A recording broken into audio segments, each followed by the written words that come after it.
Hello everyone, स्वागत है आप सबका अचीव सी वेब के यूट्यूब चैनल पर।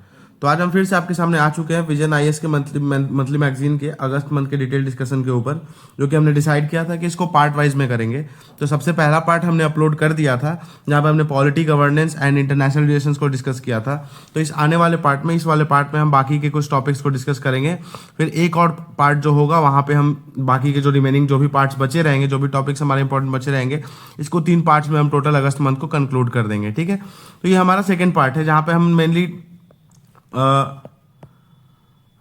जहाँ पे हमारा मेन फोकस होगा इकोनॉमी के कुछ इंपॉर्टेंट टॉपिक्स पे जो हमारे पेपर 2 के लिए इंपॉर्टेंट है। उसके बाद हमारे सिक्योरिटी पे हम देखेंगे, जहाँ पे कुछ टॉपिक इंपॉर्टेंट है, और हमारा इन्वायरमेंट पे हम फोकस करेंगे कि वहाँ पे भी जो कुछ टॉपिक हमारे लिए इंपॉर्टेंट होंगे।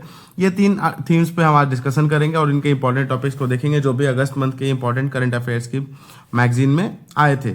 ठीक है, तो सबसे पहले इकोनॉमी में अगर देखें तो यहाँ कुछ एक टॉपिक आपके इंपॉर्टेंट है।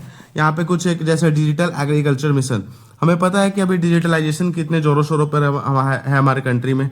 ठीक है, और गवर्नमेंट का मेन फोकस भी रह रहा है अभी डिजिटल एग्रीकल्चर को प्रमोट करने पे। तो ये टॉपिक हमारे लिए बहुत ज़्यादा इंपॉर्टेंट हो जाता है पेपर 2 के पर्सपेक्टिव से। ठीक है, अगर आपके पास डायरेक्ट आर्टिकल कुछ आता नहीं है, डायरेक्ट एस्से नहीं भी आता है, उसके बावजूद भी आप इस चीज़ को, अगर इसके बारे में आपके पास आइडिया हो, तो आप इस चीज़ को अपने आंसर राइटिंग में मेंशन कर सकते हो एज एन एग्जाम्पल। ठीक है, कि इस टाइप की कुछ फंक्शनिंग हमारे कंट्री में गवर्नमेंट प्रमोट कर रही है, इस टाइप की कुछ स्कीम्स है जो हमारे कंट्री में प्रमोट किए जा रहे हैं। उसके अलावा आप में से जिन लोगों ने भी सीएपीएफ 2024 दिया है, इस ईयर दिया है, तो आपने पेपर 1 में एक क्वेश्चन देखा होगा इससे रिलेटेड, प्रधानमंत्री मुद्रा योजना। ठीक है, तो यहाँ पे हमें कुछ एक यूपीएससी के माइंडसेट के बारे में पता चल रहा है कि यूपीएससी किन टॉपिक्स पे ज्यादा फोकस कर रही है इस टाइम पे।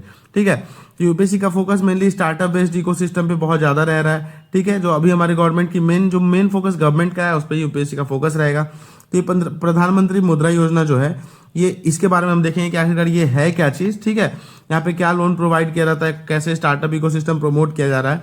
तो इसके बारे में भी अगर डायरेक्ट ऐसे नहीं आता है, पर आप इस एक सिंगल स्कीम के से रिलेटेड एग्जांपल आप 2-3 टाइप के थीम्स में कोट कर सकते हो अपने ऐसे में। अगर वुमेन रिलेटेड कुछ थीम आता है तो वुमेन के इंडिपेंडेंस से रिलेटेड में आप कोट कर सकते हो। ठीक है, उसके अलावा इकोनॉमी रिलेटेड कुछ अगर आपके पे ऐसे आता है, आपको ऐसे लिखने के लिए आता है, आप वहाँ पे इस चीज़ को कोट कर सकते हो। And apart from that, most important, आप इसके अलावा एक चीज़ स्टार्टअप रिलेटेड अगर कुछ आता है तो आप वहाँ पे भी इस चीज़ को क्या कर सकते हो, अपने आंसर राइटिंग में मेंशन कर सकते हो इस एग्जांपल को। तो इसके लिए सबसे इंपॉर्टेंट ये है कि आपको ये चीज़ पता हो कि ये है क्या चीज़, प्रधानमंत्री मुद्रा योजना क्या है। उसके बाद यहाँ आपके थर्ड टॉपिक जो इकोनॉमी सेक्शन में एक बहुत ही ज़्यादा इंपॉर्टेंट एक टॉपिक है, बहुत यूनिक टॉपिक आप कह सकते हो, जो आपको एक यूनिक पर्सपेक्टिव प्रोवाइड करेगा। ठीक है, क्रिएटिव इकोनॉमी। तो हम यहाँ पे देखेंगे कि क्रिएटिव इकोनॉमी है क्या, इसके अंदर कौन कौन से सेक्टर्स आते हैं, क्या कौन कौन से जॉब्स या फिर जॉब प्रोफाइल्स क्रिएटिव इकोनॉमी के अंडर आते हैं, और हम इसको कैसे प्रमोट कर सकते हैं, कैसे और भी ज़्यादा डेवलप कर सकते हैं। तो इकोनॉमी सेक्शन में, इकोनॉमी के थीम्स में हमें यही मात्र 3 टॉपिक पे फोकस करना है, इन्हीं पे हम डिटेल डिस्कशन करेंगे। इसके अलावा हम अब सिक्योरिटी के ऊपर आएंगे। सिक्योरिटी में एक टॉपिक है जो आपके लिए बहुत ज़्यादा इंपॉर्टेंट है पेपर 2 के पर्सपेक्टिव से। अगर आपको पेपर 1 के लिए पढ़ना है तो वो भी मैं यहाँ पे आपको बता देता हूँ कि आप पेपर 1 के लिए पढ़ सकते हो। ये आपके लिए फ्यूचर में इंपॉर्टेंट रहेगा। फर्स्ट हाइब्रिड रॉकेट जो हमारा है, ठीक है। फिर कुछ एक्सरसाइजेज हैं न्यूज़ में जो कि हमें पता ही है, सीएपीएफ सीडीएस जो भी लोग दे रहे हैं, ठीक है, इन एग्जाम्स में एक्सरसाइजेस का क्या रोल रहता है, मिलिट्री एक्सरसाइजेस। तो आप यहाँ पे ये चीज़ पेपर 1 के पर्सपेक्टिव से देख सकते हो, ठीक है। पर हमारा यहाँ पे मेन फोकस होना है पेपर 2 के लिए। इस सेक्शन में, इस सीरीज में हम मेनली पेपर 2 के लिए जो भी इंपॉर्टेंट टॉपिक्स है हमारे, हम उस पर फोकस करने वाले हैं, ठीक है। तो हमारा main focus 25 years of India nuclear doctrine पे होगा, जो कि पेपर 2 के लिए हमारा बहुत ही ज़्यादा इंपॉर्टेंट टॉपिक है, ठीक है।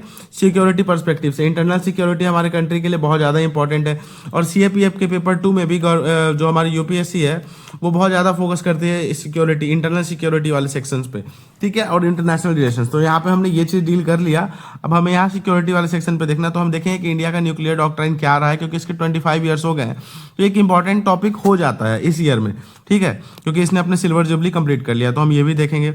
उसके बाद अब इन्वायरमेंट की क्या इंपॉर्टेंस है, आप में से जो भी सीरियस कैंडिडेट्स हैं, जितने लोग भी प्रिपरेशन कर रहे हैं, आई डोंट थिंक कि आप लोगों को बताने की जरूरत है कि इन्वायरमेंट अभी हमारे लिए पेपर 2 के पर्सपेक्टिव से कितना ज़्यादा इंपॉर्टेंट हो रहा है, ठीक है। अब लास्ट 4-5 साल के क्वेश्चंस उठाकर देख लो पेपर 2 के, ठीक है। एक ना एक एस्से, रिपोर्ट, आर्गुमेंट, कुछ ना कुछ तो आपके इन्वायरमेंट, क्लाइमेट चेंज रिलेटेड होगा ही होगा, ठीक है। तो इसकी क्या इंपॉर्टेंस है, ये चीज़ पे डिस्कशन करना एक वेस्ट ऑफ टाइम ही है, मेरे को लगता है कि आपको बिल्कुल ही time at this time, environment तो बहुत ही ज़्यादा इंपॉर्टेंट है, पर क्या इन्वायरमेंट में हमें सब कुछ पढ़ लेना है? नहीं, इन्वायरमेंट में हमें मेन उन्हीं टॉपिक्स पे फोकस करना है जो हमारे लिए इंपॉर्टेंट है पेपर 2 के पर्सपेक्टिव से, ठीक है। अगर पेपर 1 के लिए आप देखने जाओ तो ये रामसर कन्वेंशन वाला भी आपके लिए इंपॉर्टेंट है, कुछ एक और टॉपिक्स हैं, ठीक है। ये सारे टॉपिक्स आपके लिए क्या पेपर 1 के लिए इंपॉर्टेंट है, मिथानोट्रॉप्स क्या है, इन सब चीज़ों को आप देख सकते हो। मे भी कल को आपके एग्जाम में MCQ बेस्ड क्वेश्चन कुछ आ सकते हैं पेपर 1 में।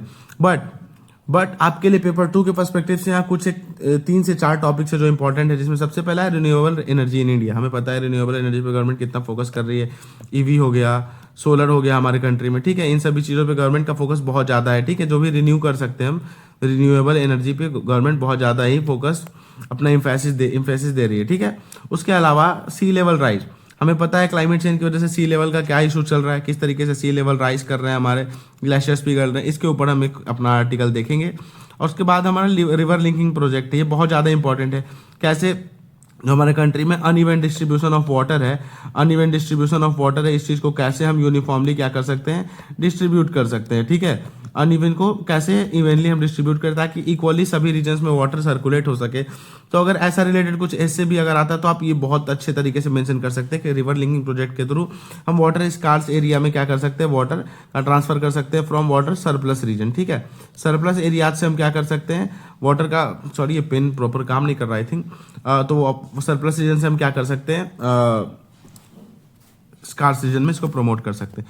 उसके बाद एक छोटा सा, ये एक बहुत ज़्यादा इंपॉर्टेंट तो नहीं कहेंगे, climate fund finance action fund, but हाँ इसको आप अपने एग्जाम्पल के तौर पे आप किसी भी आंसर राइटिंग मेंशन कर सकते हैं, जहाँ पे अलग अलग कंट्रीज के स्टेप्स आप मेंशन कर सकते हैं जो एग्जाम्पल्स के तौर पे। तो ये चीज़ आप यहाँ पे कर सकते हो, ठीक है। So now without wasting so much of time let's jump on to our topic, ठीक है। हमारा सबसे पहला टॉपिक है डिजिटल एग्रीकल्चर मिशन, जो कि हमने देखा ये हमारा इकोनॉमी पर्सपेक्टिव से कि डिजिटल एग्रीकल्चर मिशन क्या है। तो यूनियन कैबिनेट ने, सबसे पहले हम देखें कि वाई ये न्यूज़ में था ही क्यों, ठीक है। तो अभी सबसे पहले हमने देखा कि यूनियन कैबिनेट ने अप्रूव किया डिजिटल एग्रीकल्चर मिशन, ठीक है। इसको यूनियन कैबिनेट ने स्टार्ट किया है डिजिटल एग्रीकल्चर मिशन, जिसका मेन फोकस क्या है, ऑब्वियस नाम से पता चल रहा है कि एग्रीकल्चर को डिजिटलाइज करना है। और इसमें टोटल बजट कितना अलॉट किया गया है, 2817 करोड़, ठीक है। ये एक प्रॉपर एक थोड़ा हमारा जिस्ट हो गया कि हमें इसके बारे में पढ़ना क्यों है, ठीक है। अब हम देखते हैं कि डिजिटल एग्रीकल्चर मिशन है क्या। तो एक अम्ब्रेला स्कीम है। अम्ब्रेला स्कीम का मतलब क्या होता है, ऐसी स्कीम जिसके अंदर बहुत सारी अलग अलग सब स्कीम्स गवर्नमेंट क्या करती है, रिलीज करती है, लॉन्च करती है, ठीक है, जिनका अलग अलग मोटो होता है, गोल होता है, ठीक है। ये चीज़ हमने देखा, मैंडेट होता है। तो अम्ब्रेला स्कीम किस चीज़ पे बेस्ड है, ये एक अम्ब्रेला स्कीम है जिसका मेन बेसिस क्या है, structure of digital public infrastructure, ठीक है। एक ऐसा डिजिटल पब्लिक इंफ्रास्ट्रक्चर डेवलप करना है जिसका मेन एम क्या होगा कि टेक्नोलॉजी यूज कर सके हम फार्मर की लाइफ्स को इंप्रूव करने के लिए, फार्मर्स की लाइफ को क्या करने के लिए, इंप्रूव करने के लिए टेक्नोलॉजी यूज करना ही इसका मेन गोल है, ठीक है। तो ऐसा डिजिटल पब्लिक इंफ्रास्ट्रक्चर हमें क्या करना है, बिल्ड करना है। तो हमने देख ही लिया, नाम में ही है डिजिटल एग्रीकल्चर मिशन, तो ये तो बट ऑब्वियस है कि हमें डिजिटलाइजेशन पे ही फोकस करना पड़ेगा। तो डिजिटल एग्रीकल्चर मिशन के 2 की मेन फोकस है, की फीचर्स है, ठीक है। अब ये है क्या, ठीक है। तो ये 2 फाउंडेशनल पिलर्स पे बना हुआ है। सबसे पहला एग्री स्टैक, किसान की पहचान, ठीक है। और दूसरा है कृषि डिसीजन सपोर्ट सिस्टम। अब ये एग्री स्टैक क्या है, किसान की पहचान, एक फार्मर सेंट्रिक डिजिटल प्लेटफॉर्म है, ठीक है, जो क्या करता है, सर्विसेज और स्कीम्स की डिलीवरी इंश्योर करता है फार्मर्स तक, ठीक है। अब पहले क्या होता था कि गवर्नमेंट से कुछ स्कीम्स होती थी और यहाँ बहुत सारे मिडिल मैन होते थे, इंटरमीडियरीज होते थे, उसके बाद ये चीज़ हमारे फार्मर्स तक डायरेक्टली पहुंचती थी। तो क्या होता था, यहाँ पे करप्शन का स्कोप बहुत ज़्यादा बढ़ने लगा था यहाँ इस एरिया में, इस चीज़ में। अब यहाँ से अगर सपोज 100 रुपये गवर्नमेंट ने अलॉट किए तो ये 10 करते करते करते करते फार्मर्स तक आते आते मे बी ये 20 रुपये रह जाए, 10 रुपये रह जाए, 15 रुपये, यानी कि जो एक प्रॉपर अमाउंट गवर्नमेंट अलॉट करती थी वो लोगों तक नहीं पहुंचते थे। पर इस चीज़ में डिजिटलाइजेशन के कारण क्या हुआ, जब गवर्नमेंट ने इस चीज़ को डिजिटलाइज किया, ठीक है, तो इसके बाद क्या हो पाया कि डायरेक्टली जो भी स्कीम्स के जो भी हमारे सर्विसेज थे, स्कीम डिलीवरी थी, ये डायरेक्ट पीपल तक पहुंच गई, ठीक है। उनके अगर कोई फाइनेंशियल सपोर्ट प्रोवाइड कराना है गवर्नमेंट को, तो गवर्नमेंट डायरेक्ट उनके बैंक अकाउंट्स में प्रोवाइड करा देती है। फार्मर आईडी क्रिएट किया गया, फार्मर क्रेडिट कार्ड क्रिएट किया गया, जिसके थ्रू फार्मर क्या कर सकते हैं, अलग अलग गवर्नमेंट स्कीम्स को अवेल कर सकते हैं विदाउट एनी इंटरमीडियरीज। और ये सब किस चीज़ की वजह से पॉसिबल हो पाया है, डिजिटलाइजेशन की वजह से। डिजिटलाइजेशन ही एक मेन मोटो कह सकते हैं या फिर मेन प्लेटफॉर्म है जिसकी वजह से ये चीज़ पॉसिबल हो पाया है, ठीक है। तो हम यहाँ पे देख सकते हैं कि एग्री स्टैक का मेन यही चीज़ है, किसान की पहचान, कि यहाँ पे हमें ऐसा इंफ्रास्ट्रक्चर बनाना है जिससे हम क्या कर सके, स्ट्रीमलाइन कर सके सारे फार्मर सर्विसेज को और स्कीम डिलीवरी को फार्मर्स तक। ठीक है, यहाँ पे कुछ एक इसके सब टॉपिक्स दिए गए हैं कि ये इसमें किया क्या जाएगा, तो ये आपके लिए इतने डिटेल में पढ़ने की बहुत ज़्यादा जरूरत नहीं है, पर एक ब्रीफ हम देख लेते ताकि हमारे माइंड में रहे, कल को हम आंसर राइटिंग में मेंशन कर सके।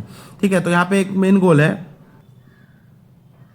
कि हम फार्मर रजिस्ट्री, एक फार्मर्स की रजिस्ट्री करें जहाँ पे हम फार्मर आईडी एक क्रिएट करेंगे जो कि इस तरीके से सिमिलर होगा, किससे सिमिलर, आधार कार्ड की तरह ही होगा, जो क्या गवर्नमेंट, स्टेट गवर्नमेंट या यूनियन टेरिटरीज की गवर्नमेंट मेंटेन करेगी। ठीक है, और इसको एक ट्रस्टेड डिजिटल आइडेंटिटी की तरह ही यूज किया जाएगा फार्मर्स के लिए, क्योंकि अगर फार्मर्स को कोई भी स्कीम अवेल करना है डिजिटली, वहाँ पे एक आईडी होनी चाहिए ना, जहाँ पे हम फिशिनेस से और किसी भी टाइप के स्कैम से प्रोटेक्ट कर सके उनको, तो इसके लिए एक फार्मर आईडी बनाई जाएगी।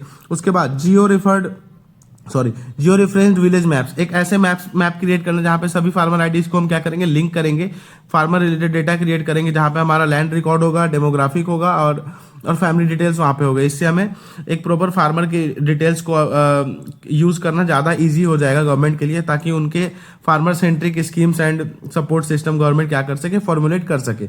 उसके अलावा क्रॉप सोन रजिस्ट्री, ठीक है, एक जैसे कैसे अभी के टाइम पे हमारा जीपीएस होता है, उसी टाइप पे गवर्नमेंट ने डिसाइड किया कि एक रिकॉर्ड मेंटेन किया जाएगा हर सीजन का, जहाँ पे मोबाइल बेस्ड ग्राउंड सर्वे करेंगे और डिजिटल क्रॉप सर्वे क्या करेंगे, हम इस चीज से अवेल कर पाएंगे। उसके अलावा कृषि डिसीजन सपोर्ट सिस्टम, हाँ ये चीज है जीपीएस की तरह, जहाँ पे हम क्या करेंगे, डीएसएस क्रिएट करेंगे, जहाँ पे रिमोट सेंसिंग डेटा को हम क्या करेंगे, crops related, soil, weather, water resources, इन सब के रिलेटेड एक बेसिकली कह सकते हैं मोबाइल में डेटा स्टोर करना, मोबाइल में डेटा प्रोवाइड कराना फार्मर्स को, ताकि वो उसके अकॉर्डिंगली अपने क्रॉप्स को क्या कर सके, ग्रो कर सके या उसमें अपना एक इंश्योर कर सके प्रॉपर फार्मिंग। ठीक है, उसके बाद सॉइल प्रोफाइल की मैपिंग करेंगे हम। ठीक है, हमारा मेन ये गोल होगा कि हम सॉइल प्रोफाइल की मैपिंग करेंगे। ठीक, इससे क्या होगा, कौन से एरिया में किस टाइप की सॉइल्स है, तो सॉइल सेंट्रिक हम क्या कर पाएंगे, फार्मिंग कर पाएंगे, जिससे हमारा क्रॉप का यील्ड बहुत ज्यादा अच्छे लेवल पे इंक्रीज कर पाएगा और फार्मर्स की सिचुएशन भी बहुत अच्छी हो पाएगी। ठीक है, ये सारी चीज हम किसमें पढ़ रहे हैं, डिजिटल एग्रीकल्चर मिशन के बेनिफिट्स में हम इन सारी चीजों को पढ़ रहे हैं कि इनके क्या बेनिफिट्स और क्या नहीं है। उसके अलावा कृषि डिजिटल सपोर्ट सिस्टम, यहाँ पे आप देख सकते हैं फ्लड मॉनिटरिंग करेगा, ड्रॉट मॉनिटरिंग करेगा, फिर वेदर और वेदर डेटा प्रोवाइड किया जाएगा थ्रू सैटेलाइट। उसके अलावा ग्राउंड वाटर और वाटर अवेलेबिलिटी उस रीजन में कैसी है, इसके बारे में हम पता कर पाएंगे, और क्रॉप यील्ड और इंश्योरेंस के बारे में भी हम पता कर पाएंगे। यानी प्रॉपर सोशल सिक्योरिटी प्रोवाइड कराने का एक मेन गोल है गवर्नमेंट का, सोशल सिक्योरिटी ही प्रोवाइड कराना इसके थ्रू। ठीक है, उसके अलावा हम देखते हैं यहाँ पे क्या है, तो यहाँ पे बताया जा रहा है कि अब डिजिटल एग्रीकल्चर क्या, अब हमने डिजिटल एग्रीकल्चर मिशन के बारे में हमने देखा कि ये मिशन है क्या, पर आखिरकार ये डिजिटल एग्रीकल्चर क्या है, तो ये चीज़ हमें समझना होगा। तो आई थिंक कि सबको ये चीज़ पता होगी कि जहाँ पे भी हम अभी मॉडर्न टेक्नोलॉजी यूज़ करते हैं, हमने ऊपर भी देखा कि कैसे टेक्नोलॉजी का हम यूज़ करेंगे अपने एग्रीकल्चरल एक्टिविटीज़ में। तो जहाँ भी ऐसे एग्रीकल्चर एक्टिविटीज़ में हम डिजिटलाइजेशन को इंट्रोड्यूस करते हैं, तो वैसे एग्रीकल्चरल फॉर्म को हम क्या कहते हैं, डिजिटल एग्रीकल्चर का नाम देते हैं। ठीक है, जहाँ पे हम फार्म एक्टिविटी को इंप्रूव करते हैं साइंटिफिक और डेटा ड्रिवन मेथड के थ्रू। ठीक है, और एक consistent application of methods of precision agriculture and smart farming, यानी हम बहुत कम रिसोर्सेज में ज़्यादा यील्ड अपने आप को फार्मिंग के थ्रू क्या कर सकते हैं, प्रोड्यूस कर सकते हैं, यहाँ पे अचीव कर सकते हैं। ये एक मेन गोल होता है डिजिटल एग्रीकल्चर मिशन का। तो ये प्रिसीजन फार्मिंग क्या और स्मार्ट फार्मिंग क्या, आप यहाँ पे देख सकते हो, प्रिसीजन फार्मिंग और स्मार्ट फार्मिंग, ये दोनों चीज़ें। जब आप क्लाइमेट रिलेटेड अगर कुछ एग्रीकल्चर में चेंज की बात हो, तो आप यहाँ पे प्रिसीजन फार्मिंग और स्मार्ट फार्मिंग के एग्जाम्पल्स मेंशन कर सकते हो। ठीक है, और examples of digital technology for agriculture sector यहाँ पे बताया गया कि कैसे हम एग्रीकल्चर को डिजिटलाइज कर रहे हैं, क्या क्या यूज कर रहे हैं। तो सबसे पहले यहाँ पे कि ड्रोन्स को यूज कर रहे हैं हम लोकस्ट से फाइट करने में, जो 2019 में इंडिया में इंट्रोड्यूस हुआ, ये चीज हमने देखा। Grain bank model of agros providing door step access to and post harvest supply chain solutions to small and marginal farmers. ठीक है, ये एक स्कीम है जहाँ पे स्मॉल और मार्जिनल फार्मर्स को डोर टू डोर हम लोग सप्लाई चेन प्रोवाइड करा रहे हैं पोस्ट हार्वेस्टिंग सीजन में। ठीक है, हार्वेस्ट होने के बाद, उसके बाद युक्तिक्स ग्रीन सेंस, ये क्या है, एक off grid remote monitoring and analytics solution है for effective tool for monitoring DPI, disease pest और इरिगेशन मैनेजमेंट को। ठीक है, इस डीपीआई मेथड को प्रॉपर क्या करना, सही से रिमोट सेंसिंग के थ्रू, हम मॉनिटरिंग के थ्रू क्या करना है, इनहेंस करना एक मेन गोल है। ठीक है, तो ये था हमारा कुछ डिजिटल एग्रीकल्चर का यूज। ठीक है, और गवर्नमेंट ने अब क्या क्या इनिशिएटिव लिया, अगर आपके पैसे आ जाता है तो आपको अपने आंसर राइटिंग में जब कंक्लूजन लिख सकते हो आप, या फिर जब वे फॉरवर्ड लिखोगे तो वहाँ पे आप यही चीज़ मेंशन कर सकते हो कि गवर्नमेंट ने क्या क्या स्टेप्स लिए हैं एग्रीकल्चर को, इस डिजिटल एग्रीकल्चर को प्रमोट करने के लिए। तो सबसे पहला, India digital ecosystem of agriculture framework, IDEA, ठीक है, India digital ecosystem of agriculture framework introduce किया गवर्नमेंट ने, जहाँ पे फार्मर्स के डेटा को इंटीग्रेट किया जाएगा और एक innovative agri focus solution build किया जाएगा। पहला हो गया। उसके बाद national e governance plan in agriculture introduce किया गया, जिसका मेन एम क्या था, प्रोवाइड रिलेवेंट इन्फॉर्मेशन प्रोवाइड करना रिगार्डिंग फार्मिंग और फ्री ऑफ कॉस्ट प्रोवाइड कराना है फार्मर्स को। तो आप ये सब चीज़ मेंशन कर सकते हो, फार्मिंग सिचुएशन कैसे इंप्रूव होगी, तीन सारे सर्विसेज के थ्रू गवर्नमेंट फार्मिंग सिचुएशन को इंप्रूव करने पे फोकस दे रही है। अब मार्केट बेस्ड इंटरवेंशन, ई नाम है, एग्री मार्केट है, जहाँ पे गवर्नमेंट क्या कर रही है, मार्केट बेस्ड यानी खुद से इंटरवीन कर रही है एग्रीकल्चर प्रोसेसेस में, ताकि फार्मर्स की फाइनेंशियल सिक्योरिटी और उनकी क्रॉप सिक्योरिटी इंश्योर की जा सके। फिर हम ड्रोन्स का यूज़ कर रहे हैं लैंड मैपिंग में, जिससे हम पता कर सके कि लैंड किस एरिया का लैंड कौन सा है, कहाँ पे हम बेस्ट तरीके से कौन से क्रॉप को उगा सकते हैं, जिससे क्या होगा, क्रॉप यील्ड हमारा बढ़ेगा as per the soil quality. ठीक है, इसमें स्वामित्व स्कीम का हम यूज कर रहे हैं, सेंसर बेस्ड स्मार्ट एग्रीकल्चर का, जिसका सेंस एग्री नाम रखे हम प्रोग्राम। उसके अलावा नेशनल स्ट्रैटेजी ऑन AI हमने लाया है, जहाँ पे हमारा मेन फोकस है कि हम AI को इंट्रोड्यूस करें एग्रीकल्चर सेक्टर में, और ये हमारा one of the primary sectors, priority sectors के ऊपर नीति आयोग का, जहाँ पे हम इस चीज़ को इंट्रोड्यूस करेंगे। और बहुत सारे एप्लीकेशंस हमने इंट्रोड्यूस किया है फार्मर्स को एड करने के लिए, से PM किसान मोबाइल ऐप, किसान सुविधा ऐप, हॉटनेट ऐप, जहाँ पे हम हॉर्टिकल्चर को प्रमोट कर रहे हैं। तो ये कुछ एक हमारे गवर्नमेंट स्टेप्स है जहाँ पे हम डिजिटल एग्रीकल्चर क्या कर रहे हैं, प्रमोट कर रहे हैं। ठीक है, तो अब यहाँ पे आप देख सकते हो कि यहाँ पे आपके पास एक ब्रीफ डेटा तैयार हो गया कि डिजिटल एग्रीकल्चर क्या है, क्योंकि डिजिटलाइजेशन अभी बहुत ज़्यादा इंपॉर्टेंट है हमारे लिए, और एग्रीकल्चर तो हमारे कंट्री के लिए कितना इंपॉर्टेंट है ये सबको पता है। यहाँ पे हमारे पास एक डेटा भी तैयार हो गया, गवर्नमेंट स्कीम्स के बारे में भी हमें कुछ पता चल गया, सॉइल मैपिंग, इन सब के बारे में अलग अलग टाइप के। ठीक है, उसके अलावा हमने टेक्नोलॉजी को कैसे हमें एग्रीकल्चर में यूज करना हमने ये भी देखा, और government at this present time क्या कर रही है इस चीज को प्रमोट करने के लिए हमने ये भी देखा, कुछ एक स्कीम्स भी देखे जो कि आप मेंशन कर सकते हो। ठीक है, तो इस तरीके से हमारा एग्रीकल्चर मिशन, ये वाला टॉपिक यहाँ पे हमारा कंप्लीट होता है। अब आपका एक मेन काम है कि आप अपने पेपर 2 के लिए नोट्स को क्या करो, पेपर 2 के लिए नोट्स को थीम वाइज डिवाइड करो, और थीम वाइज डिवाइड करने के बाद वहाँ पे कुछ एक डेटा टॉपिक वाइज आप मेंशन कर सकते हो, जो कि रिवाइज करो, और रिवाइज करने के साथ आंसर राइटिंग प्रैक्टिस करते रहो। आप जो भी पढ़ रहे हो, अब सपोज आपके पास क्वेश्चंस कहाँ से आएंगे आंसर राइटिंग के लिए, ठीक है, तो अब आपने जैसे क्या किया, ये टॉपिक पढ़ा डिजिटल एग्रीकल्चर मिशन, अब इसके ऊपर ही लिख लो डिजिटल एग्रीकल्चर मिशन, एक टॉपिक डालो और उसके ऊपर एक आंसर लिखने की कोशिश करो, इंट्रो लिखो कि डिजिटल एग्रीकल्चर मिशन हमारे कंट्री के लिए कैसे इंपॉर्टेंट है। ठीक है, इसके सामने चैलेंजेस क्या क्या हैं, ठीक है, चैलेंजेस के साथ साथ हम सॉल्यूशंस क्या क्या हैं, गवर्नमेंट क्या क्या कर रही है, इन सब चीज़ों को आप लिखो।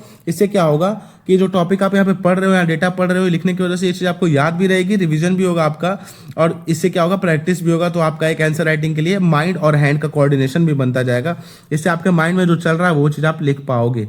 ठीक है, ये कुछ एक स्टेप्स आप फॉलो कर सकते हो अभी के लिए, अभी बहुत टाइम है आपके पास, तो ये चीज़ आप फॉलो करो। ठीक है, ये चीज़ हमारा हो गया।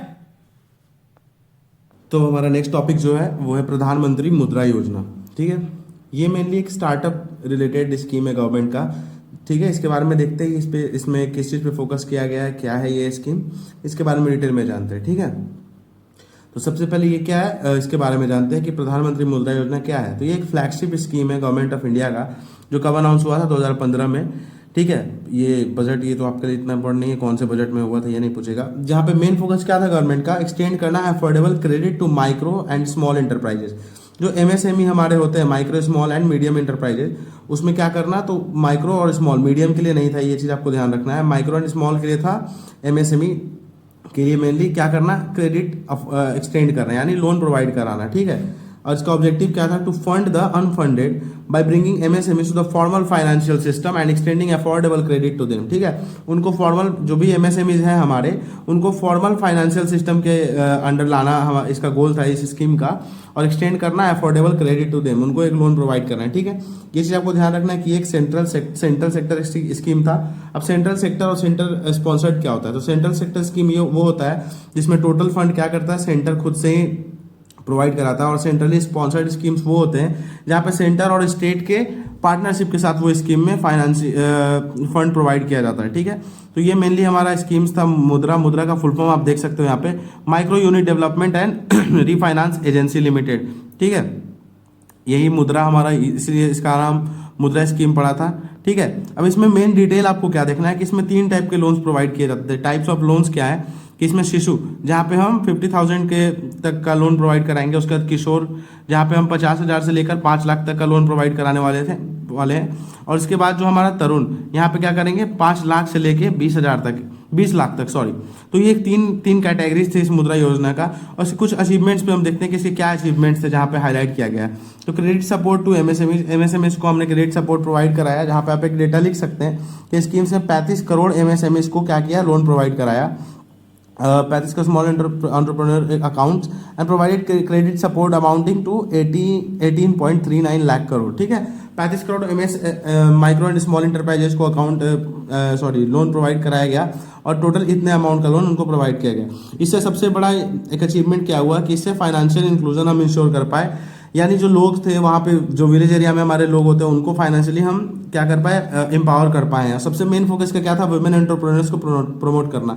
तो वुमेन एंटरप्रेन्योर्स के लिए प्रमोशन के लिए मेनली एक स्कीम लाया गया था, प्रधानमंत्री मुद्रा योजना, जहाँ पे 71.4% जो टोटल नंबर ऑफ अकाउंट है इसमें सैंक्शन किए गए। ठीक है, यानी एक बहुत लार्ज लेवल पे हमने क्या इंश्योर किया, वुमेन एम्पावरमेंट को भी इसमें हमने बढ़ावा दिया, और वुमेन को फाइनेंशियली इंडिपेंडेंट बनाने के लिए भी हमने इसमें बहुत बड़ा फोकस किया। ठीक है, स्मॉल बिजनेसेस को इनकरेज किया। जैसे हमें पता है कि गवर्नमेंट कैसे छोटे छोटे business, startup India, stand up India schemes ला रही है। हमने स्टार्टअप डे भी मनाने स्टार्ट किया था, अभी रिसेंट में ही जनवरी मनाया जाता है। आप लोग कमेंट सेक्शन में ये बताओ कि हमारा स्टार्टअप डे किस दिन हम सेलिब्रेट करते हैं। ठीक है, तो इस तरीके से गवर्नमेंट का कितना बड़ा रोल गवर्नमेंट प्ले कर रही है स्टार्टअप को प्रमोट करने में। तो उसी कड़ी में एक ये स्कीम्स थी जहाँ पे वुमेन को प्रमोट करना मेन गोल्स था। ठीक है, और परफॉर्मेंस ऑफ एस्पिरेशनल डिस्ट्रिक्ट्स। ठीक है, इसमें एस्पिरेशनल डिस्ट्रिक्ट्स भी थे जिनको हमने प्रमोट किया, जिनके थ्रू क्या कर सकते थे, हम एंटरप्रेन्योरशिप को बढ़ावा दे सकते थे।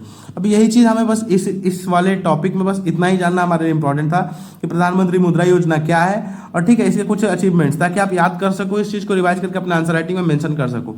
ठीक है, क्योंकि आपके आंसर राइटिंग में, एग्जाम में, एस्से में ऐसा डायरेक्ट कोई मुझे नहीं लगता कि स्कीम रिलेटेड कोई एस्से पूछ सकते हैं, वहाँ विमेन रिलेटेड पूछ सकते हैं, स्टार्टअप रिलेटेड। तो अगर ये दोनों में से किसी भी थीम पे आपके एस्से आते हैं तो आप वहाँ पे इस चीज़ को मेंशन करके अपने आंसर को एनरिच कर सकते हो। ठीक है, अब हम आते हैं अपने ये क्रिएटिव इकोनॉमी वाले सेक्शन पे कि क्रिएटिव इकोनॉमी क्या चीज़ है। ठीक है, यहाँ पे हम देखते हैं कि क्रिएटिव इकोनॉमी, जिसको हम एक ऑरेंज इकोनॉमी भी कहते हैं। ठीक है, अब ये है क्या, एक ऐसा कॉन्सेप्ट है जो बेस्ड है क्रिएटिव एसेट्स क्रिएट करने पे। ठीक है, हमें ऐसा इकोनॉमिक ग्रोथ जनरेट करना और डेवलपमेंट, पोटेंशियल डेवलपमेंट इंकरेज करना है जहाँ पे क्रिएटिव एसेट्स हम क्रिएट कर पाए। ठीक है, it is an evolving concept based on creative assets potentially generating economic growth and development, जहाँ पे हम इकोनॉमिक ग्रोथ और डेवलपमेंट जनरेट कर सके। ठीक है, ये किस पे फोकस करता है, ये नॉलेज बेस्ड इकोनॉमिक एक्टिविटीज पे फोकस करता है मेनली, जिसका मेन एम क्या है, क्रिएटिव इंडस्ट्रीज को प्रमोट करना है। ठीक है, अब क्रिएटिव इंडस्ट्रीज क्या होते हैं, तो एक ऐसे साइकिल्स ऑफ क्रिएशन को जो प्रमोट करते हैं, production distribution of goods and services, जहाँ पे क्रिएटिविटी यूज हो रही हो, intellectual capital and as primary inputs. ठीक है, जहाँ पे इंटेलेक्चुअल अपने माइंड का हम यूज करके कोई भी प्रॉपर्टी क्रिएट करते हैं, वहाँ पे इस चीज़ का बहुत बड़ा रोल होता है। यहाँ पे इन्फोग्राफिक्स देखने को करा, तो हम इन्फोग्राफिक्स में ज़्यादा अच्छे से समझ पाएंगे कि क्रिएटिव इंडस्ट्रीज है क्या। तो क्रिएटिव इंडस्ट्री नाम से ही पता चला है कुछ क्रिएशन करना, इनोवेशन करना। ठीक है, तो सबसे पहले आपको मैं एग्जांपल देता हूँ। जैसे हम म्यूजिक सुनते हैं, म्यूजिक क्या है, ये एक दिमाग की तो उपज है, ये एक इंटेलेक्चुअल प्रॉपर्टी है, जिसके लिए आईपीआर हमने पढ़ा था कभी साइंस एंड टेक में हम पढ़ते हैं, इंटेलेक्चुअल प्रॉपर्टी राइट्स। ठीक है, तो वो क्या है, ऐसी प्रॉपर्टी जो हमारे इंटेलेक्ट के द्वारा क्रिएट की गई हो, उसको इंटेलेक्चुअल प्रॉपर्टी कहते हैं। तो इस टाइप की इंडस्ट्रीज को प्रमोट करना जहाँ पे हमें इनोवेशन को प्रमोट कर सके, क्रिएशन को प्रमोट कर सके। ठीक है, ऐसे इंडस्ट्रीज को प्रमोट करने का मेन आइडिया क्रिएटिव इकोनॉमी के अंडर आता है। इसमें देखते हैं कुछ एग्जांपल्स क्या क्या होते हैं। ठीक है, आर्ट एंड क्राफ्ट हो गया, जैसे फेस्टिवल्स और सेलिब्रेशंस के अंदर जो हम इंडस्ट्रीज में प्रमोशन कर सकते हैं, जो म्यूजिक, सर्कस, यानी आर्ट फॉर्म्स को प्रमोट करना। ठीक है, ऑडियो विजुअल्स जैसे फिल्म हो गया, वेब सीरीज, ये सब देखते हैं, ये सब चीज़ क्या है, क्रिएटिव इकोनॉमी के अंडर आएगा। सॉफ्टवेयर डेवलप करना, वीडियो गेम्स डेवलप करना, ये सारी चीज़ भी इसके अंडर आती है, क्योंकि ये सारी माइंड से क्रिएट होती है। यहाँ पे आपको इनोवेशन चाहिए। अगर आपको एक नई म्यूजिक बनानी है, नया सॉन्ग क्रिएट करना है, तो वहाँ पे आपको अपना माइंड लगाना पड़ेगा। ठीक है, कि वहाँ पे किस तरीके से आप अपने नए म्यूजिक्स का यूज कर सकते हैं, नए इंस्ट्रूमेंट्स का यूज करके म्यूजिक क्रिएट करोगे, वहाँ पे लिरिक्स लिखना, सब कुछ एक प्रॉपर प्रोडक्शन यूज होता है जो आपके दिमाग से आता है। ठीक है, उसके अलावा आप कोई एक परफॉर्मेंस करते हो, डांस करते हो, बहुत सारे आर्ट फॉर्म्स है जहाँ पे आपका अपना इंटेलेक्चुअल माइंड यूज होता है। ठीक है, उसके बाद कुछ मीडियाज, ये सब हो गया। उसके बाद आर्किटेक्चर करना, रिसर्च एंड डेवलपमेंट, जैसे मेडिकल सेक्टर हो गया, इन सब में भी क्या इंटेलेक्चुअल प्रॉपर्टी का यूज करते हैं हम लोग। फिर डिजाइन, इंटीरियर हो गया, ग्राफिक हो गया, fashion, jewellery and toys, publishing and print media, books हो गया, प्रेस हो गया, बुक्स में भी कॉपीराइट का इशू होता है बहुत ज़्यादा, ठीक है। तो बुक्स में हम देख सकते हैं कि वहाँ पे भी माइंड के क्रिएशन से ही हम बुक लिखते हैं। Visual arts, painting, sculptures, photography, antics, ये हो गया, और कल्चरल साइट्स पे भी प्रमोशन। तो ये सारा चीज़ क्रिएटिव इकोनॉमी के अंडर आता है, जिसको हम क्रिएटिव इंडस्ट्रीज कहते हैं। इन सारी इंडस्ट्रीज को क्रिएटिव इंडस्ट्रीज कहते हैं, जो heritage, art, media and functional creations पे फोकस करते हैं, ठीक है। तो हमें समझ में आ गया क्रिएटिव इंडस्ट्री क्या है, क्रिएटिव आर्ट क्या है। अब इसका सिग्निफिकेंस क्या है हम ये देखते हैं। सबसे इंपॉर्टेंट हमारे लिए इसके लिए इसका क्या होना चाहिए, सिग्निफिकेंस होना चाहिए, सिग्निफिकेंस ऑफ क्रिएटिव इकोनॉमी। तो इसका इकोनॉमिक एस्पेक्ट क्या है, तो ये एक ब्रॉड रेंज ऑफ क्या प्रोवाइड करता है, अपॉर्चुनिटी प्रोवाइड करता है जॉब की। जो कन्वेंशनल जॉब अपॉर्चुनिटीज हमें उनसे हट के कुछ नया चीज़ के लिए विंडो ओपन हो जाता है हमारे लिए। से आर्ट सेक्टर में जाना है, बहुत सारे लोग आज के टाइम पे अगर देखो तो आप डिजिटलाइजेशन की वजह से जो हम सोशल मीडिया पे बहुत ज़्यादा फ्रीक्वेंट हो चुके हैं। तो यूट्यूब आप देख सकते हो, गेमिंग एक बहुत बड़ा करियर बन गया है यूट्यूब में। यूट्यूब के थ्रू बहुत सारे म्यूजिशियंस, बहुत सारे आर्ट फॉर्म्स को एक नई रिकॉग्निशन मिली है, ठीक है। On the other hand Instagram है, जहाँ पे आज के टाइम पे बहुत सारे लोग यूट्यूब, इंस्टाग्राम इसको फुल फ्लेजेड वे में अपनी जॉब की तरह देखते हैं कि यूट्यूब हो गया, वहाँ पे बहुत सारे यूट्यूब चैनल्स है, आपके सोशल मीडिया इन्फ्लुएंसर्स है, उनका करियर क्या है, एक क्रिएटिव इकोनॉमी पे ही तो बेस्ड है। तो ये इसी चीज़ को प्रमोट करना हमारे क्रिएटिव इकोनॉमी के अंडर आता है। ये कन्वेंशनल जो भी हमारा इकोनॉमिक अपॉर्चुनिटीज़ थी, उससे हम हट के भी एक नई इकोनॉमिक अपॉर्चुनिटीज़ प्रमोट कर रहे हैं। तो इससे क्या होगा, एक लिंकेज बनेगा हमारे सोसाइटी के अंदर, जिससे अलग अलग इंडस्ट्रीज प्रमोट होंगी, ठीक है। उसके अलावा social aspects, 23% of people employed in creative industries are between 15 to 29। Obvious बात है, आज के टाइम पे डिजिटली जो बहुत ज़्यादा लोग एक्टिव है वो यंग लोग ही हैं। तो यहाँ पे क्या होगा, इससे क्या होगा, एक वर्ल्ड वाइड जॉब क्रिएट होगा, ठीक है।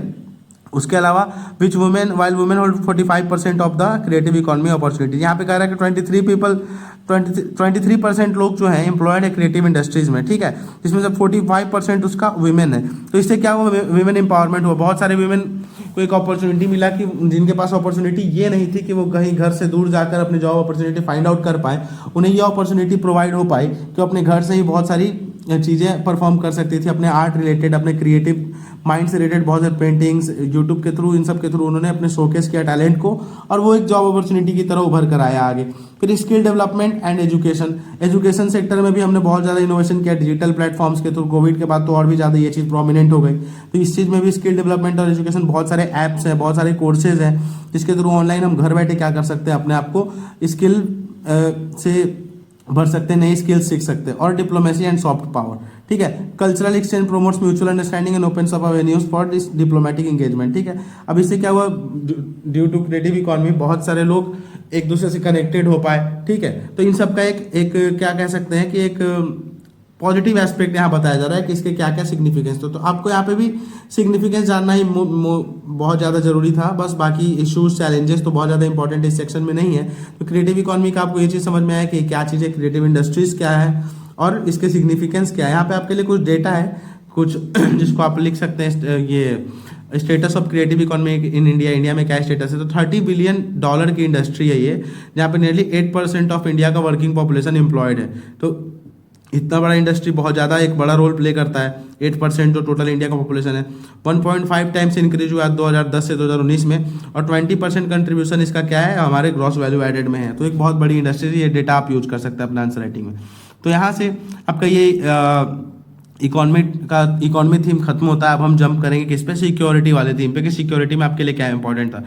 तो हमने ये देखा था सिक्योरिटी वाले सेक्शन में सिर्फ एक टॉपिक ही आपके लिए इंपॉर्टेंट है यहाँ पे, जो 25 years of India nuclear doctrine है। इंडिया के न्यूक्लियर डॉक्ट्राइन के 25 ईयर्स हो चुके हैं। तो हमें ये देखना है कि ये न्यूक्लियर डॉक्ट्राइन क्या है और इंडिया का क्या स्टेटस रहा है न्यूक्लियर एनर्जी से रिलेटेड, ये चीज़ हम देखेंगे। तो यहाँ पे एक डेटा है सिप्री का 2024 का, कि यहाँ पे इंडिया का आर्सेनल पहले 2023 में 164 था, अभी 172 हो गया। यानी इंडिया जो है न्यूक्लियर सेक्टर में ग्रो किया है सिग्निफिकेंटली। बहुत ज़्यादा लेवल पे ग्रोथ तो नहीं है, but there is decent growth, ठीक है। इंडिया अभी अपने 25 ईयर सेलिब्रेट कर रहा है किस चीज़ का, न्यूक्लियर डॉक्ट्राइन का, ठीक है। तो यहाँ पे कुछ इवोल्यूशन है कि इंडिया ने कैसे कैसे क्या गेन किया न्यूक्लियर डॉक्ट्राइन वाले सेक्टर में, न्यूक्लियर सेक्टर में इंडिया के क्या अचीवमेंट्स है। तो सबसे पहले 1974 में ऑपरेशन स्माइलिंग बुद्धा अटेम्प्ट किया गया था, जहाँ पे सबसे पहले इंडिया का first peaceful nuclear explosion test किया गया था। आपने मूवीज देखी होगी, एक पोखरण करके मूवी आई थी, इसके ऊपर ही बेस्ड है, ठीक है। इंडिया पहला नेशन बना था P5 कंट्रीज के अलावा जिसने न्यूक्लियर टेस्ट कंडक्ट कराया था। उसके बाद 1998 में हमने ये सेकंड पोखरण 2 कंडक्ट कराया, जिसका नाम हमने दिया था ऑपरेशन शक्ति। पहले वाले का नाम था operation smiling Buddha and the second one was named operation शक्ति। ठीक है, यहाँ पे इंडिया का न्यूक्लियर डॉक्ट्राइन एक बहुत ज़्यादा उभर कर आया और इंडिया ने फाउंडेशन किया इसका, इंडिया के अपने न्यूक्लियर डॉक्ट्राइन का, जहाँ पे इंडिया एम कर रहा था कि इंडिया को न्यूक्लियर पावर के तर्ज पर रिकॉग्निशन दी जाए, क्योंकि एक इंडिया भी न्यूक्लियर पावर कंट्री हो चुका था। उसका 99 में national security advisory board release it's draft nuclear doctrine under chairmanship of nuclear strategist के सुब्रमण्यम। तो यहाँ पे हमने एक ड्राफ्ट न्यूक्लियर डॉक्ट्राइन क्या किया, एक प्रपोज किया, किसके अंडर में, के सुब्रमण्यम के अंडर में। और 2003 में हमने India release and operationalize its official nuclear doctrine. ठीक है, तो आप इवोल्यूशन देखो कैसे हुआ। सबसे पहले हमने एक पीसफुल न्यूक्लियर टेस्ट कंडक्ट कराया, फिर 1998 में सेकंड कंडक्ट कराया, जहाँ पे हमने अपने डिसाइड किया कि हम अपने कंट्री का एक न्यूक्लियर डॉक्ट्राइन सेट करेंगे। उसके बाद क्या किया, हमने एक ड्राफ्ट किया इस चीज़ को और 2003 में हमने इस चीज़ को इम्प्लीमेंट कर दिया। तो ये इंडिया का न्यूक्लियर एनर्जी सेक्टर में इवोल्यूशन रहा। अब यहाँ पे कुछ एक ट्रीटीज थी जिसके बारे में आपको जानना इंपॉर्टेंट है, जहाँ पे सबसे पहला है CTBT, comprehensive test ban treaty. ये क्या करता है, न्यूक्लियर एक्सप्लोजन्स को क्या करता है, ये चीज बैन करता है। पर इंडिया इसका सिग्नेटरी नहीं है, क्योंकि India due to lack of time bound disarmament commitment by nuclear weapon states. ठीक है, ये ट्रीटी बनाई तो गई थी, ट्रीटी साइन तो की गई थी, बट इसमें एक टाइम बाउंड मैनर में डिसआर्मामेंट का एक डेडलाइन सेट नहीं किया गया था, जिसकी वजह से इंडिया ने इसको साइन नहीं किया।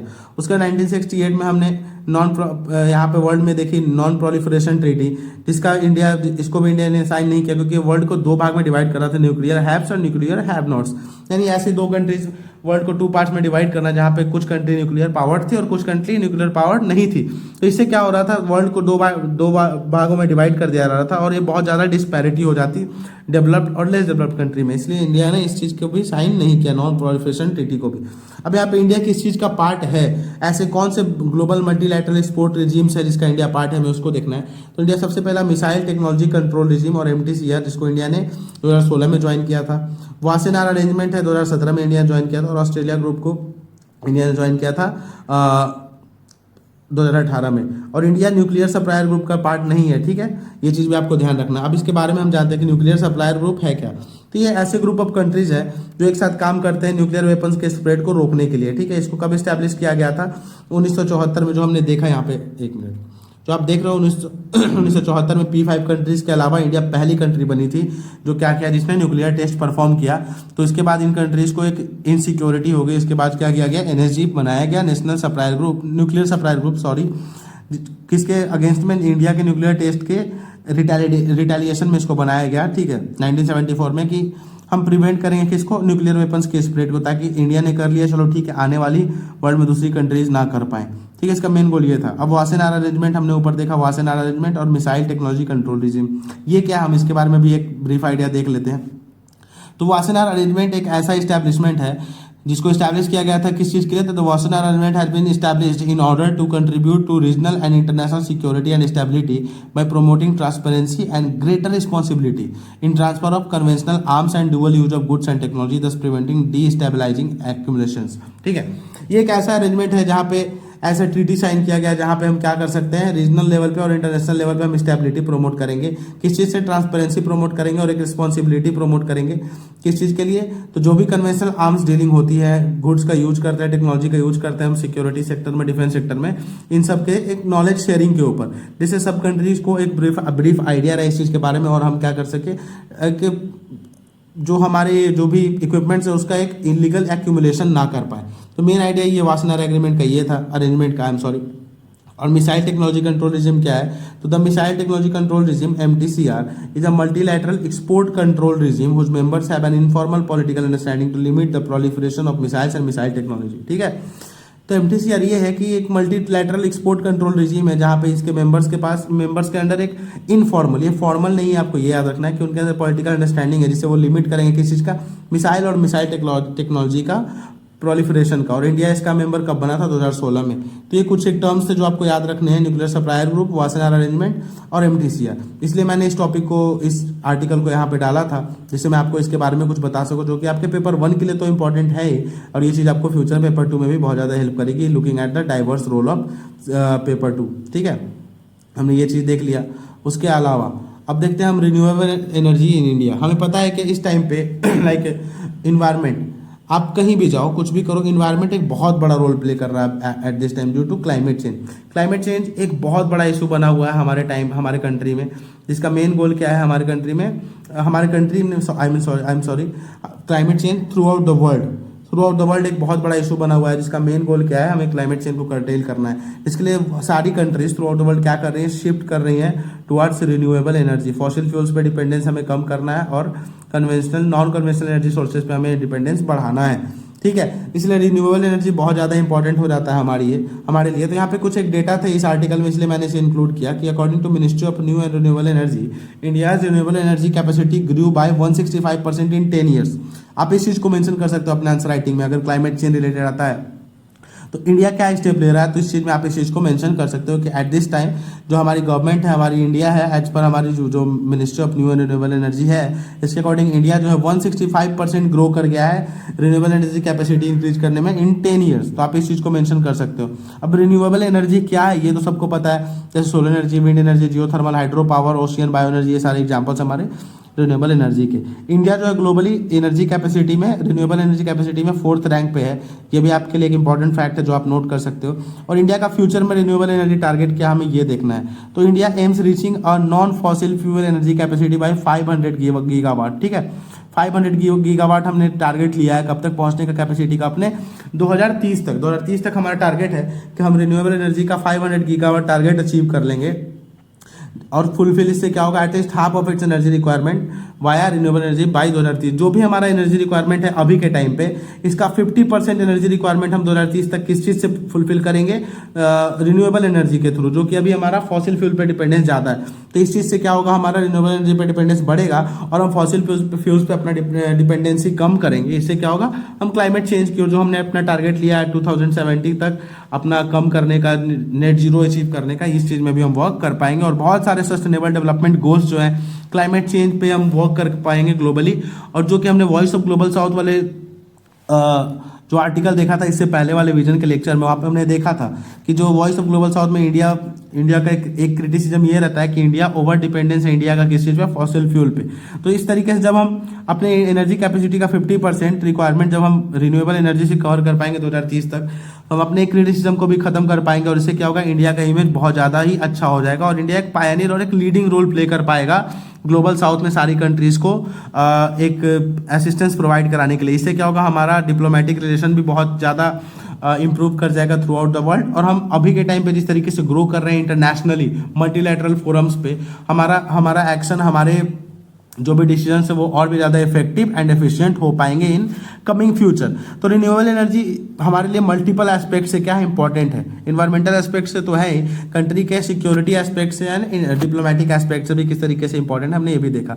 आपको यही चीज़ करना है, जब भी आप आंसर लिखते, जब भी कोई टॉपिक आता है तो वहाँ पे आपको क्या करना है, सबसे पहले कि उसके मल्टीपल एस्पेक्ट्स को देखना है। Social aspects, financial aspects, cultural aspects, historical aspect की क्या है हमारे एक स्टेप से। गवर्नमेंट का अगर कोई स्टेप है तो उस स्टेप्स पे पहले क्या स्टेप था गवर्नमेंट का, अभी के टाइम पे क्या है, जो हमारे समाज में लोग हैं उन पे क्या अफेक्ट पड़ेगा। जैसे क्लाइमेट चेंज पे कुछ अगर आपका हिस्से आता है तो आपको ये चीज़ समझना पड़ेगा, क्लाइमेट चेंज के बहुत सारे एस्पेक्ट्स हैं जिसपे लोग या फिर हमारा जो ग्लोब है, वर्ल्ड है, अलग अलग एस्पेक्ट्स पे अलग अलग वे में इफेक्ट हो रहा है, ठीक है। कलेक्टिव एस्पेक्ट्स पे देखा जाए इंटरनेशनल लेवल पे, तो डिप्लोमेटिक लेवल पे कुछ कंट्रीज में अनडिवाइडेड जो है, मतलब अनसिमिलर जो कह सकते हैं कि अफेक्ट देखना पड़ रहा है बहुत सारे कंट्रीज को। तो पुअर कंट्रीज उनको ज़्यादा इंपैक्ट झेलना पड़ रहा है क्लाइमेट चेंज का compare to the developed countries. उसके अलावा लोगों पे क्या इम्पैक्ट है, तो जो बीच पे लोग हैं, जो कोस्टल एरियाज में लोग रहते हैं, तो उनको भी बहुत ज़्यादा प्रॉब्लम का सामना करना पड़ रहा है। और ऐसे बहुत सारे सोशल एस्पेक्ट्स हैं, कल्चरल एस्पेक्ट हैं, फाइनेंशियल एस्पेक्ट हैं। ब्लू इकॉनमी पे जो लोग डिपेंडेंट हैं हमारे, उनको बहुत ज़्यादा लॉस हो रहा है क्योंकि हमारी सी का जो क्वालिटी है, सी वाटर की, सी लाइफ, मरीन लाइफ हमारी बहुत ज़्यादा डिप्लीट हो रही है। तो बहुत सारे एस्पेक्ट्स पे आपको देखना होता है। इससे क्या होगा, आपके आंसर को एक डायरेक्शन भी मिल पाएगा आपके हिस्से को, और ज़्यादा वर्ड्स भी हो पाएंगे, और आप प्रॉपर एक डेटा एक डिवाइडेड वे में लिख पाएंगे। आपका आंसर बहुत ज़्यादा अट्रैक्टिव लगेगा। तो सबसे पहले आपका टारगेट ये होना चाहिए कि आपको अपने आंसर को अलग अलग इफेक्ट्स के रूप में डिवाइड कर देना है कि अगर ये स्टेप है तो इसका क्या इफेक्ट किस पे पड़ना है, किस तरीके से ये इस चीज़ को अफेक्ट करेगी और क्या इसका रोल होना चाहिए, ठीक है। हमने ये देख लिया। अब गवर्नमेंट ने क्या क्या की इनिशिएटिव्स लिए हैं रिन्यूएबल एनर्जी को प्रमोट करने के लिए इंडिया में, हमें ये भी देखने की ज़रूरत है, क्योंकि lastly at the end of the day हमें आंसर में अपने यही मेंशन करना होगा, और इससे हमारा आंसर बहुत ज़्यादा रिलेवेंट भी लगेगा कि हमें पता रहेगा कि गवर्नमेंट ने क्या स्टेप्स लिए। तो सबसे पहले इंडिया ने 100% FDI अलाउ कर दिया ऑटोमेटिक रूट से रिन्यूएबल एनर्जी जनरेशन के लिए। ठीक है, ये बहुत बड़ा एक रोल है, स्टेप है गवर्नमेंट का कि 100% FDI क्या कर दिया गया है, अलाउ कर दिया गया है इस सेक्टर में। उसके अलावा गवर्नमेंट की कुछ स्कीम्स हैं, जैसे प्रधानमंत्री सूर्य घर मुफ्त बिजली योजना। इसका एम क्या है, रूफटॉप सोलर प्लांट्स इंस्टॉल करना 1 करोड़ घरों में, जिससे क्या होगा, उनका एक जो एनर्जी रिक्वायरमेंट्स है, most of the energy requirements जो हमारी हैं वो किस चीज़ से फुलफिल हो जाएंगे, सोलर पैनल के थ्रू, सोलर एनर्जी के थ्रू। और सोलर एनर्जी क्या है कि रिन्यूएबल एनर्जी है, तो रिन्यूएबल एनर्जी का हम यूज करके जब अपनी एनर्जी रिक्वायरमेंट्स फुलफिल करेंगे तो ऑलरेडी हम इस गोल को भी अचीव कर पाएंगे, इस गोल को भी अचीव कर पाएंगे, और उसके साथ साथ ही हम क्लाइमेट चेंज को भी कर्टेल कर पाएंगे। उसके अलावा ग्रीन एनर्जी कॉरिडोर बनाने का हमारा एक प्रोजेक्ट हमने डिसाइड किया, जहाँ पे हम रिन्यूएबल एनर्जी कॉरिडोर बनाएंगे। ठीक है, उसके अलावा solar park scheme to provide a solar power developers with a plug and play model by facilitating necessary infrastructure along with all the statutory clearances. एक हमें ग्रीन इंफ्रास्ट्रक्चर प्रमोट करना solar park scheme के थ्रू। और national green hydrogen mission हमने 2023 में launch किया था, जहाँ पे हम ग्रीन हाइड्रोजन प्रमोट करेंगे। 5 million metric ton green hydrogen हम क्या करेंगे, प्रोड्यूस करेंगे, अपने प्रोडक्शन कैपेसिटी को इंक्रीज करेंगे 2030 तक। तो कुछ एक बहुत ज़्यादा इंपॉर्टेंट स्टेप्स है गवर्नमेंट के, जहाँ पे गवर्नमेंट क्या करना चाह रही है, रिन्यूएबल एनर्जी को बहुत एक लार्जर लेवल पे क्या करना चाहिए, प्रमोट करना चाह रही है। नेक्स्ट जो हमारा आर्टिकल है वो क्या है, सी लेवल राइज। अब हमें पता है कि हमारे वर्ल्ड में अभी रिसेंटली भी हमने ऊपर देखा कि क्या क्या इफेक्ट पड़ेगा। जब मैं ऐसे के एस्पेक्ट्स बता रहा था आपको, तो मैंने ऑलरेडी आपको बताया कि कोस्टल एरिया में जो लोग हैं उन पे क्या इफेक्ट पड़ने वाला है, वो किस तरीके से इफेक्ट होंगे इस चीज़ से।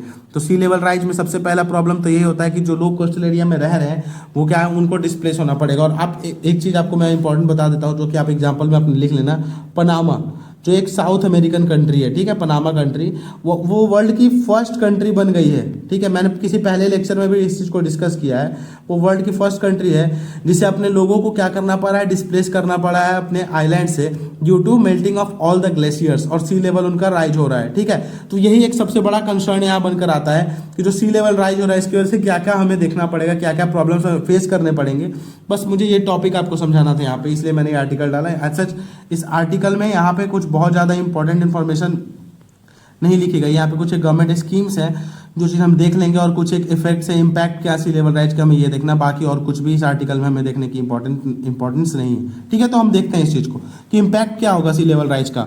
तो कोस्टल इरोजन होगा, जो कि हमने देखा कि कोस्ट क्या होंगे, इरोड होंगे। सपोज अब एग्जांपल आप ले लो यहाँ पे कि ये कोस्ट है हमारा और ये सी है, सी लेवल राइज होगा तो ये जो लैंड एरिया ये भी क्या होगा, ग्रेजुअली सी में सबमर्ज होने लगेगा, तो इरोजन होने लगेगा कोस्टल रीजन्स का। ठीक है, हम लैंड मास क्या करेंगे, लूज करेंगे। अब यहाँ पे जो लोग रह रहे होंगे, यहाँ पे जो हैबिटेंट्स होंगे, इनको क्या करना पड़ेगा, हमें डिस्प्लेस करना पड़ेगा। अब डिस्प्लेस करने से क्या प्रॉब्लम राइज हो जाएगी, क्लाइमेट रिफ्यूजी की प्रॉब्लम हमारे कंट्री में सामने आने लगेगी।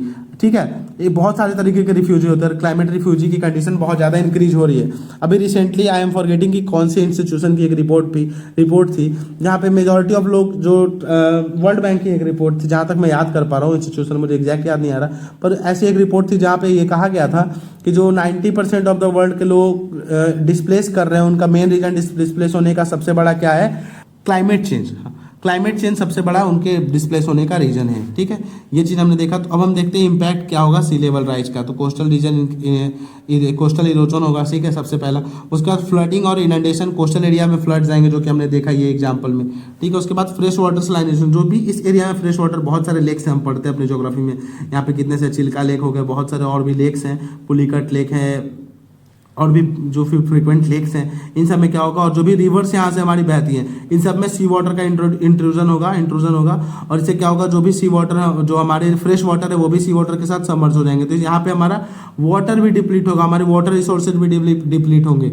उसके अलावा कोस्टल कम्युनिटी को डिस्प्लेस करना पड़ेगा, ये चीज़ हमने देख लिया। उसके बाद यहाँ पे आप डेटा एक देख सकते हो, लिख सकते हो कि 3.6 मिलियन पीपल को साउथ एशिया में डिस्प्लेस करना पड़ गया है पास्ट डिकेड में। और मैंने एक पनामा का भी आपको एग्जांपल दिया, आप वो भी मेंशन कर सकते हो। उसके बाद आपको आप क्या करेंगे, क्या हमारे पास इसके प्रॉब्लम है कि कोस्टल हैबिटेट लॉस होगा, कोस्टल एरिया में जो लोग रह रहे हैं उनके हैबिटेट का लॉस होगा। ठीक है, कोरल रीफ्स जो है गल्फ ऑफ मन्नार में, उनको थ्रेट्स देखना पड़ रहा है, जैसे क्या बोलते हैं उसको, कोरल ब्लीचिंग जो एक मेजर कंसर्न बन के आ रहा है। ठीक है, कोरल ब्लीचिंग हमें ज़्यादा फ्रीक्वेंट हो जाएगा, जिससे क्या होगा, कोरल जो हमारी लाइफ है, कोरल हैबिटेट्स है, उनको भी एक बहुत बड़ा लॉस झेलना पड़ेगा। और इंफ्रास्ट्रक्चर वल्नरेबिलिटी तो होगी, क्योंकि हाई वाटर राइज होगा, फ्रीक्वेंट फ्लडिंग्स आएगी, तो वहाँ पे ह्यूमन हैबिटेट को एक बहुत बड़ा लॉस होगा। अब इसके लिए गवर्नमेंट ने क्या स्टेप्स लिए, हमें ये देखने की जरूरत है कि गवर्नमेंट का क्या स्टेप रहा है। तो सबसे पहले गवर्नमेंट ने protection and control of coastal erosion in India, ठीक है, गवर्नमेंट ने कोस्टल इरोजन को प्रोटेक्ट करने के लिए एक अपनी इनिशिएटिव स्टार्ट किया, जहाँ पे सेंट्रल वाटर कमीशन के अकॉर्डिंग पब्लिश किया गया है कि वो प्रोवाइड करेगा प्रिलिमिनरी डिजाइन पैरामीटर, ठीक है, एक प्रिलिमिनरी डिजाइन पैरामीटर प्रोवाइड किया जाएगा सूटेबल कोस्टल प्रोटेक्शन के लिए, ठीक है। उसके अलावा कोस्टल वल्नरेबिलिटी इंडेक्स, ये चीज़ स्टार्ट किया गया है, जिससे हमें ये पता चलेगा कि कौन से कोस्टल रीजन्स कितने वल्नरेबल हैं, ठीक है। उसके अकॉर्डिंग हम वहाँ पे हैबिटेट्स को प्रमोट करेंगे, या फिर उस चीज़ को वहाँ पे ह्यूमन हैबिटेट्स लिवेबल है कि नहीं, इस चीज़ को देखेंगे। एनडीआरएफ को हमने एम्पावर किया, जहाँ पे हमने एनडीआरएफ को 1000 करोड़ का बजट प्रोवाइड कराया है पीपल को डिस्प्लेस करने के लिए। जो भी इसके वजह से हमारे जो पीपल डिस्प्लेस हो रहे हैं ड्यू टू कोस्टल इरोजन, उनको रीसेटल करने के लिए हमने उनको बजट प्रोवाइड कराया है। कोस्टल रेगुलेशन जोन नोटिफिकेशन, हमने इस चीज़ को स्टार्ट किया कि कोस्टल जोन जो है उसको रेगुलेट करें, हम किस तरीके से नोटिफिकेशन प्रेजेंट करें। मैंग्रोव के लिए हमने मिस्टी स्कीम निकाला, मिस्टी, आप इसको याद रख सकते हैं।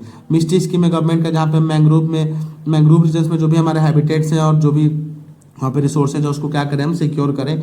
और शेल्टर बेल्ट प्लांटेशन को हमने प्रमोट किया। ये कुछ एक आपके लिए जो गवर्नमेंट के स्टेप्स थे, हमने ये देखा कि गवर्नमेंट ने सी लेवल राइज को रोकने के लिए क्या किया है, ठीक है। और उसके बाद कुछ स्ट्रैटेजीज हम अडेप्ट कर सकते हैं। ये चीज़ आपके वे फॉरवर्ड में आप मेंशन कर सकते हो कि क्या फ्लड बैरियर्स हमें बनाने चाहिए, इकोसिस्टम बेस्ड कोस्टल प्रोटेक्शन करना चाहिए, ठीक है। तो मैनमेड स्ट्रक्चर पे हमें ध्यान देना चाहिए, जो इको फ्रेंडली मैनमेड स्ट्रक्चर का डेवलपमेंट करें हम, ठीक है। Sea level rise storm surge modelling conduct कराएं, ठीक है, जिससे हमें लोग को आइडिया हो कैसे सी लेवल राइज को हम कंट्रोल कर सकते हैं, कैसे स्टॉर्म सर्ज से हमें डील करना चाहिए। फ्लोटिंग सिटीज बनाए, जिससे क्या होगा, सिटीज जो मालदीव्स और साउथ कोरियन कंट्रीज में जैसे फ्लोटिंग सिटीज हैं, वहाँ पे क्या होगा, हम वाटर के साथ जो सी वाटर है ओशियन के साथ हम एक इको फ्रेंडली हैबिटेट स्टैब्लिश कर पाएंगे, ठीक है। इंटीग्रेटेड कोस्टल जोन हम मैनेजमेंट सिस्टम स्टार्ट करें और क्लाइमेट एक्शन प्लान को पुश करें, ठीक है। तो ओवरऑल हमारा सबसे मेन चीज़ यही है, क्लाइमेट चेंज को हमें रोकना है, ठीक है। तो इस चीज़ में हमने देखा कि कैसे सी लेवल राइज कर रहा है, सी लेवल राइज के क्या इशूज़ है, प्रॉब्लम्स हैं, गवर्नमेंट के क्या स्टेप्स हैं और हमें आगे क्या करना चाहिए, हमने इसमें ये चीज़ देख लिया। अब जो आपका लास्ट टॉपिक है रिवर लिंकिंग प्रोजेक्ट, ठीक है, हमें इसको देखना है कि रिवर लिंकिंग प्रोजेक्ट है क्या चीज़, ठीक है। तो यहाँ पे ये न्यूज़ में क्यों था कि अभी महाराष्ट्र गवर्नमेंट ने अप्रूव किया वेन गंगा और नल गंगा को क्या करना, रिवर के थ्रू लिंक करना। अब रिवर लिंकिंग प्रोजेक्ट क्या है, तो सपोज ये कंट्री है और यहाँ से एक रिवर निकल रही है और यहाँ पे रिवर की वजह से सपोज इस रीजन में बहुत ज़्यादा फ्लड के इशूज़ रहते हैं, ये वाटर सरप्लस रीजन है, यहाँ पे वाटर बहुत ज़्यादा है। और वही ऑन द अदर हैंड कुछ एक ये रीजन है जहाँ पे वाटर क्या है, बहुत ज़्यादा नहीं अवेलेबल है, यहाँ पे यानी वाटर स्कार्सिटी है, यहाँ स्कार्सिटी वाटर की, यहाँ पे इरेगुलर रेनफॉल है, यहाँ पे रिवर्स की कमी है, एग्जाम्पल ले लिया मैंने, ठीक है। तो यहाँ क्या करना है, एक रिवर लिंकिंग प्रोजेक्ट स्टार्ट करेंगे और यहाँ पे इस रिवर को कनेक्ट कर देंगे हम, ठीक है, लिंक कर देंगे इन दोनों रिवर्स को। ये आपका through out the year water provide कराती है और ये सिर्फ मानसून में। तो ये जिस टाइम पे ये खाली रहती है, जिस टाइम पे ये सूखी रहती है, इस टाइम पे हम क्या करेंगे, इंटरलिंकिंग के थ्रू यहाँ के पानी को डाइवर्ट करेंगे इस एरियाज में, जहाँ पे क्या होगा, इक्वल अमाउंट में दोनों जगह पे हम वाटर इंश्योर कर पाएंगे, वाटर की अवेलेबिलिटी।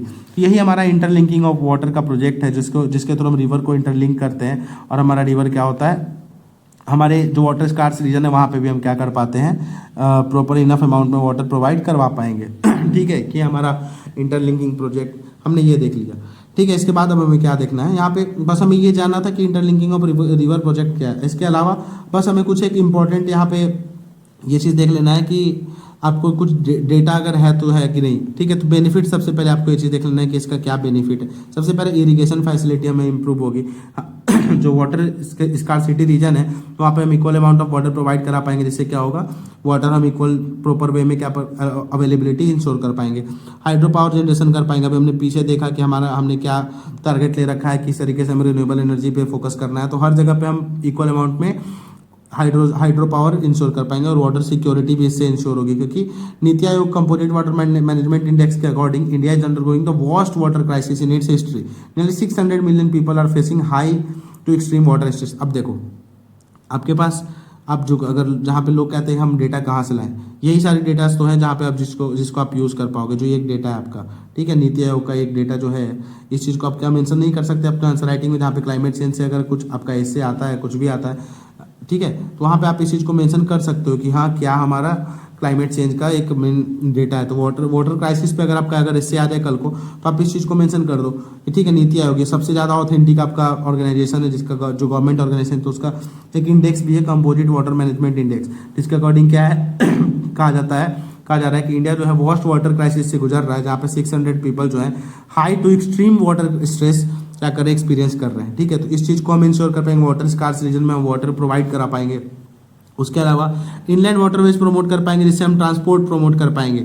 उसके अलावा ड्रॉट्स एंड फ्लड्स को हम टैकल कर पाएंगे इसके थ्रू, ये भी हमने देख लिया। और उसके अलावा एम्प्लॉयमेंट जनरेशन भी होगा, क्योंकि ये सारी चीज़ें इनलैंड वाटरवेज के थ्रू और अदर जो एस्पेक्ट्स की वजह से एम्प्लॉयमेंट जनरेशन भी होगा। ठीक है, फिश प्रोडक्शन हम इंक्रीज कर पाएंगे, बहुत सारे एस्पेक्ट्स हैं इसके जिसको हम प्रमोट कर पाएंगे। ठीक, अब इसके अंदर चैलेंजेस क्या हैं? सबसे पहला स्टेट वाटर डिस्प्यूट है। हम हमेशा न्यूज़पेपर पढ़ते देखते कावेरी वाटर डिस्प्यूट रहता है दो स्टेट्स के बीच में, तमिलनाडु और हमारे तमिलनाडु और इसके बीच में क्या बोलते हैं, कर्नाटका के बीच में। उसका इसका इन्वायरमेंटल इम्पैक्ट भी है। ठीक है, अब यहाँ पे इन्वायरमेंटल इम्पैक्ट क्या है? डिस्टर्बेंस होगा, जो कॉम्प्लेक्स नेचुरल साइकिल्स है उसको हम क्या करेंगे, छेड़छाड़ कर रहे हैं उसके साथ, मानसून साइकिल और बायोडाइवर्सिटी के साथ। ठीक है, उसके अलावा फॉरेस्ट का लॉस होगा, क्योंकि हमें डैम बनाने पड़ेंगे बहुत जगह पे, जिससे क्या होगा, फॉरेस्ट का लॉस होगा, ये चीज़ हमने देखा। सोशल कॉस्ट, हमें कॉस्टिंग भी ज़्यादा लगेगी। उसके अलावा जो ट्राइबल रीजन है उस फॉरेस्ट में रहते हैं उनके भी हैबिटेट का लॉस होगा।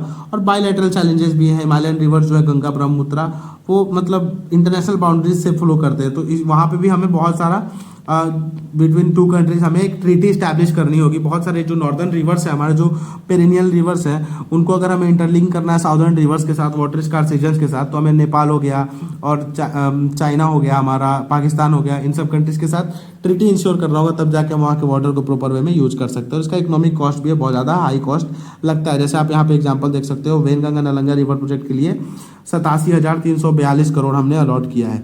ठीक है, तो इतना बड़ा अमाउंट हम यूज कर रहे हैं, तो इस चीज़ के लिए हमें तैयार रहना चाहिए कि हमें अच्छा खासा अमाउंट भी इस चीज़ में लगने वाला है। तो हमने देख लिया कि रिवर का इंटरलिंकिंग क्या है, किस तरीके से ये हेल्प करता है, क्या चैलेंजेज है इसके, ये चीज़ समझ में आ गया। उसके अलावा बस एक ये आपका लास्ट टॉपिक है, जो एक आई एम सेइंग कि बहुत ज़्यादा इंपॉर्टेंट नहीं है। आई डोंट थिंक ये डायरेक्ट ऐसा कुछ आपके लिए इंपॉर्टेंट है, और ये मेंशन करना भी बहुत ज़रूरी था। पर मैंने यहाँ पे इसलिए मेंशन किया कि ये सारी चीज़ें आप अपने आंसर राइटिंग के इससे के एग्जाम्पल्स में मेंशन कर सकते हो। ठीक है, तो अजरबैजान एक ऐसा कंट्री है जो पहला कंट्री बना है क्लाइमेट फाइनेंस एक्शन फंड बनाने के लिए। ठीक है, UN climate change conference 2019 COP29 में इसने बनाया है, जिसे क्या कर सकेंगे, क्लाइमेट के लिए एक प्रॉपर फंड हम रेज कर पाएंगे। तो आप इस चीज़ के लिए इस चीज़ को आप एग्जाम्पल में, कभी आप क्लाइमेट चेंज रिलेटेड कोई आपका अगर क्वेश्चन आता है, इससे आता है, तो आप एग्जाम्पल में अजरबैजान का एग्जाम्पल मेंशन कर सकते हो कि उसने क्या बनाया है, क्लाइमेट फाइनेंस एक्शन फंड बनाया है। ठीक है, तो इसी के साथ ये सेकंड पार्ट भी आपका विजन के अगस्त के मंथली मैगजीन के डिटेल डिस्कशन का सेकंड पार्ट भी हम फिनिश होता है हमारे यहाँ पे।